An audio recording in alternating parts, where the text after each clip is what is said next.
Hi friends, welcome to my channel. ఈరోజు ఇంట్లో పిల్లలకి స్నాక్స్ ప్రిపేర్ చేస్తున్నాను ఫ్రెండ్స్. గోధుమ పిండి స్వీట్ బిస్కెట్లు రెడీ చేస్తున్నాను ఫ్రెండ్స్. దానికి కావాల్సిన పదార్థాలు చూద్దాం రండి ఫ్రెండ్స్. ఈ కప్పుతో 4 కప్పులు గోధుమ పిండి తీసుకున్నాను ఫ్రెండ్స్.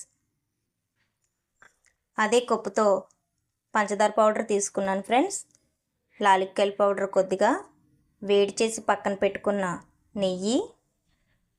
అంతే ఫ్రెండ్స్, ఎంతో టేస్టీగా ఉండే గోధుమ పిండి స్వీట్ బిస్కెట్లు రెడీ చేసుకుందాం ఫ్రెండ్స్. అది ఎలాగో చూద్దాం రండి ఫ్రెండ్స్. ఇప్పుడైతే బిస్కెట్ల పిండి కలుపుకోవడానికి ఒక బౌల్ అయితే తీసుకున్నాను ఫ్రెండ్స్. ఇందులో గోధుమ పిండి వేసేసుకుందాం ఫ్రెండ్స్.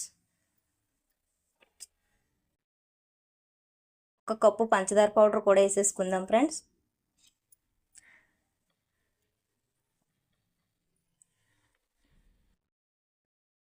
లాలిక్కాయల పౌడర్ కూడా వేసేసుకుందాం ఫ్రెండ్స్. కాచి చల్లారి పెట్టుకున్న నెయ్యి కూడా వేసేసుకుందాం ఫ్రెండ్స్.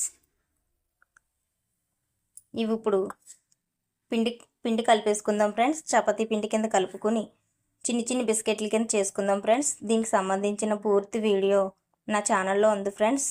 తప్పకుండా చూడండి ఫ్రెండ్స్. నచ్చితే లైక్ చేయండి ఫ్రెండ్స్, సబ్స్క్రైబ్ చేసుకోండి. ఇప్పుడు గోధుమ పిండి బిస్కెట్లు చేసుకోవడానికి పిండి అయితే కలిపి పక్కన పెట్టుకున్నాను ఫ్రెండ్స్. అది ఎలా ఉందో చూద్దాం రండి ఫ్రెండ్స్. పిండి అయితే మంచిగా కలిపి పక్కన పెట్టుకున్నాం ఫ్రెండ్స్. ఇప్పుడు ఇది చిన్ని చపాతీల కింద చేసుకుని బిస్కెట్ల కింద కట్ చేసుకుని ఆయిల్లో వేసుకుందాం ఫ్రెండ్స్. ఇప్పుడైతే చపాతీ పిండితో బిస్కెట్లు రెడీ చేసుకున్నాం ఫ్రెండ్స్. ఏం లేదు ఫ్రెండ్స్, ఒక చపాతీ కింద చేసుకుని ఈ వాటర్ బాటిల్ మూత సహాయంతో చిన్ని బిస్కెట్ల కింద కట్ చేసుకున్నాను ఫ్రెండ్స్. ఇప్పుడు కట్ చేసి పెట్టుకున్న బిస్కెట్లని ఆయిల్లో వేసుకున్నాను ఫ్రెండ్స్. చూసారా ఫ్రెండ్స్ ఎంత మంచిగా వచ్చినాయో. అంతే ఫ్రెండ్స్, ఎంతో టేస్టీగా ఉండే గోధుమ పిండి స్వీట్ బిస్కెట్లు రెడీ అయిపోయినాయి ఫ్రెండ్స్. పిల్లలు ఎంతో ఇష్టంగా తింటారు ఫ్రెండ్స్. దీనికి సంబంధించిన ఫుల్ వీడియో నా ఛానల్లో ఉంది ఫ్రెండ్స్. తప్పకుండా చూడండి ఫ్రెండ్స్. నచ్చితే లైక్ చేయండి ఫ్రెండ్స్, సబ్స్క్రైబ్ చేసుకోండి ఫ్రెండ్స్.